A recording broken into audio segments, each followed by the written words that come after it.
UP का वो नाम जिसे सुनकर बड़े बड़े विधायक कांपते थे, जिसके खिलाफ 40 से ज्यादा हत्या और अपहरण के केस दर्ज थे और जिसने 400 गोलियां चलवाकर एक विधायक को दिन दहाड़े भून दिया था। ये कहानी है मुन्ना बजरंगी उर्फ प्रेम प्रकाश सिंह की, एक ऐसे गैंगस्टर की जिसकी जिंदगी जुर्म और राजनीति के बीच उलझी रही और जिसका अंत भी उतना ही खौफनाक था जितना उसका नाम। प्रेम प्रकाश सिंह, जिसे दुनिया मुन्ना बजरंगी के नाम से जानती है, का जन्म 1967 में उत्तर प्रदेश के जौनपुर जिले में हुआ था।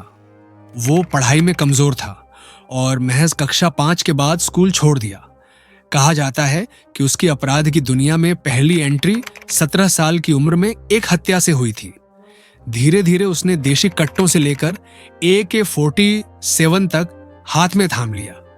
मुन्ना पहले गजराज सिंह गैंग में शामिल हुआ और फिर कुख्यात बाहुबली नेता मुख्तार अंसारी के साथ काम करने लगा। मुन्ना ने सियासी ठेके, शराब माफिया, रंगदारी और हत्या, हर काम को गैंग के लिए हथियार बना लिया।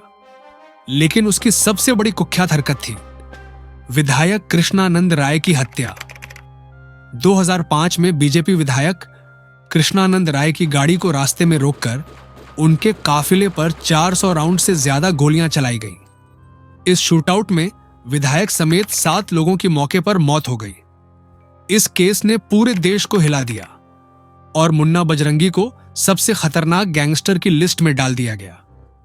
काफी समय तक फरार रहने के बाद 2009 में मुन्ना बजरंगी को मुंबई के मलाड इलाके से दिल्ली पुलिस ने गिरफ्तार किया। उसे कई सालों तक तिहाड़ जेल में रखा गया। इस दौरान उसने जेल से भी राजनीति में पैर रखने की कोशिश की। 2012 में विधानसभा चुनाव लड़ने की घोषणा की, लेकिन जीत नहीं सका।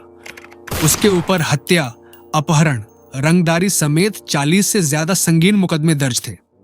9 जुलाई 2018 मुन्ना बजरंगी को झांसी जेल से बागपत जेल में पेशी के लिए लाया गया था। लेकिन पेशी से सिर्फ 10 घंटे पहले ही जेल के अंदर ही एक दूसरे अपराधी सुनील राठी ने उस पर गोली चला दी।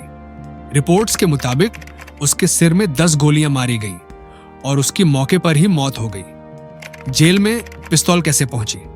किसने साजिश की? इन सवालों के जवाब कभी साफ नहीं हुए। मुन्ना की पत्नी सीमा सिंह ने एक बार इंटरव्यू में कहा था, मेरे पति को मारने की साजिश चल रही है और वो हत्या जेल के अंदर ही होगी। और ठीक वैसा ही हुआ। मुन्ना बजरंगी की मौत एक सबक बन गई कि जुर्म चाहे कितना भी बड़ा हो, अंत हमेशा खून से लिखा जाता है। अगर आपको ये रियल गैंगस्टर स्टोरी पसंद आई हो तो वीडियो को लाइक, शेयर और सब्सक्राइब जरूर करें। अगली बार मिलेंगे एक और सच्चे क्राइम केस के साथ।